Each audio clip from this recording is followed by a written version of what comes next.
So today I just want to talk a little bit about the state of gaming, because I think that it's been a very interesting conversation around video games for the last 5 years.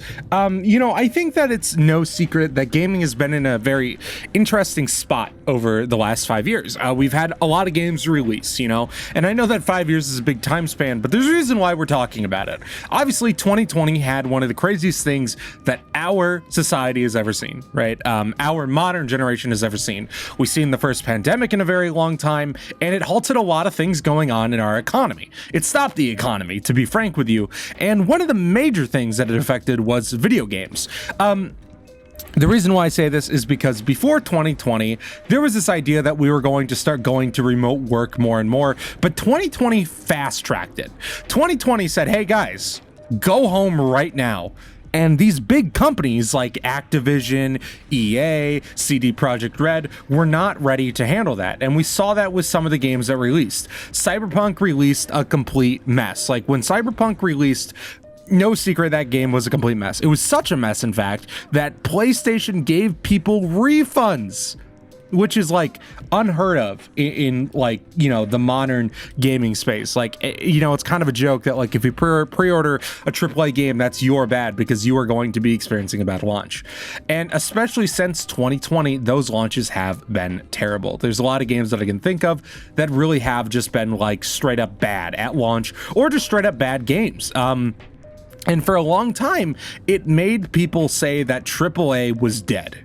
And I would agree with that for a while. There was a big time where I kind of thought AAA was done for.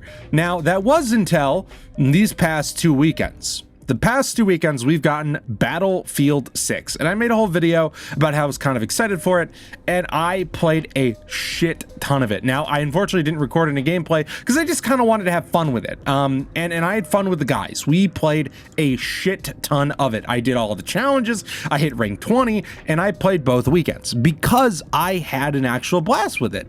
And it's one of the few times that a AAA game has been able to be fun in the last couple of years. And, it's so good, in fact, that it's actually beating out Call of Duty right now. Battlefield 6 open beta had 500,000 players. COD BO6, the COD HQ things, peak player count was under that. It was about 400K. Okay, so now, to be fair, before I say anything else, to be fair, COD is not notoriously a PC game. This is not including console numbers, and I'm sure that the console numbers are insane considering how many copies MW2 sold. Now, BO6 has been, it was a game that people enjoyed at launch, but since then has been very critical. And people were pointing out something very important about Battlefield 6. Battlefield 6 is really our first AAA game that is being developed after 2020. Battlefield 6 started development in 2021, okay? And this explains why for a long time AA and indie games were top of the charts. We had games like Expedition 33 that also started after 2020.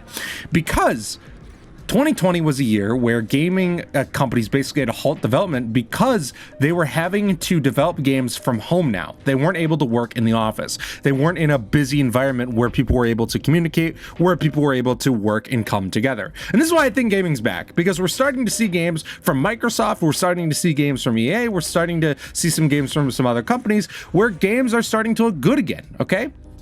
We had Fable. Fable is coming and it's looking pretty good. I'm pretty sure that started development after 2020. But the thing is that we are starting to see games that are looking good that started after 2020, and that's what's going to be super important here. So I think that gaming is back, and I disagree with this mindset where people for a long time were saying that gaming is dead. I really don't like that sentiment. I really don't. I think that people that say that gaming is dead really just play COD. Like, I genuinely do think that. Like, if you play, if you play only sports titles and FPSs, yeah, you think gaming's dead because, yeah, those are the games that are made by AAA developers, and those games haven't been good. Notoriously, Madden was bad for years. Notoriously, COD had some bad couple years there. And I don't think that that's because those games are automatically bad. I think it's because these greedy ass CEOs didn't stop and say, we need to take some time off, we need to take some time to polish our games. They said, fuck it, we still need to meet our release window. And AA Studios said, okay, that's fine, we can still meet it, but that's because we've been working remote for years. So I think that's where the major problem was happening with AAA. And obviously over the last couple years, gaming has finally been able to go back to the offices, right? And, truthfully, movies had the same issue. There was a couple years there in like 2020, 2021, where a lot of the films were kind of bad and TV shows were bad. And a lot of people thought, oh, the cinema's dead. TV shows are dead. No, it's because they couldn't make films how they wanted to, how we traditionally make films. And a lot of people that consume this media have no idea how this media is made. I see that a lot with movies in particular. And I had people in my life, like my parents, especially my dad, who like weren't happy with what movies were coming out over the last couple of years. And I completely agree. There were some complete stinkers, but there were some great movies. And you know what movies were turning out to be great? These films made by like A24, these more like cinephile style films, because they didn't need to rely on giant like grand teams, right?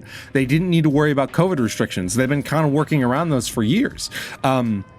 And now we're starting to see like big films come out. Obviously we had Oppenheimer, we had Barbie. We've had some films over the last couple of years that have killed it. Obviously we have Odysseus coming out next year. We have a lot of films that are going to be coming out next year that are already getting hyped up because these are these first films that are being made post 2020, post the giant fuck up that COVID had on everything. Every single piece of media in some way was affected by COVID. For a long time, musicians weren't releasing music because they couldn't tour, right? So I think that is sort of like the big thing that we're seeing is that, a lot of these projects take years and a lot of people don't realize that. I don't think that people realize how much time goes into a video game. We talked about it with Battlefield. Battlefield 6 started development in 2021.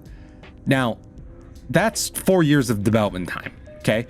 And that seems like, oh, that's like a good amount of time. That's kind of on the lower end for a lot of these development cycles. Like, it really is. Some of these games take years and years to make because there's so much detail and effort put into these games nowadays, right? Now, if you take a game from 20 years ago, you could pump those bad boys out pretty quick. It's why Ubisoft was able to put out titles like Assassin's Creed every single year, is because they didn't need to worry about these development cycles of like, oh yeah, we are trying to make these grand opuses, giant worlds that you can get lost in for hours, right? And that's something that gamers have been wanting more and more of. So games like Cyberpunk, games like even Assassin's Creed take longer and longer to make because they're not just making a small city and calling it good. They're having to make this big giant world. Think about how big, like Valhalla was. Valhalla is a huge game. And it's why development is getting longer and longer between games. And I honestly think gaming is back. And I never thought gaming was dead. I just think that you needed to stop looking at AAA there for a bit, because AAA was pretty bad there for a while. Like, let's not kid ourselves. AAA was bad there for a couple years. Like, it was pretty rare to have a good AAA game launch. It was pretty rare to have a good just AAA experience because there was just so much going on in the world, and there was so much focus on getting the games out because we still need to meet these quotas. We still have people to pay. We still have to pay salaries. I still need my bonuses, said the CEO. Like all this kind of stuff.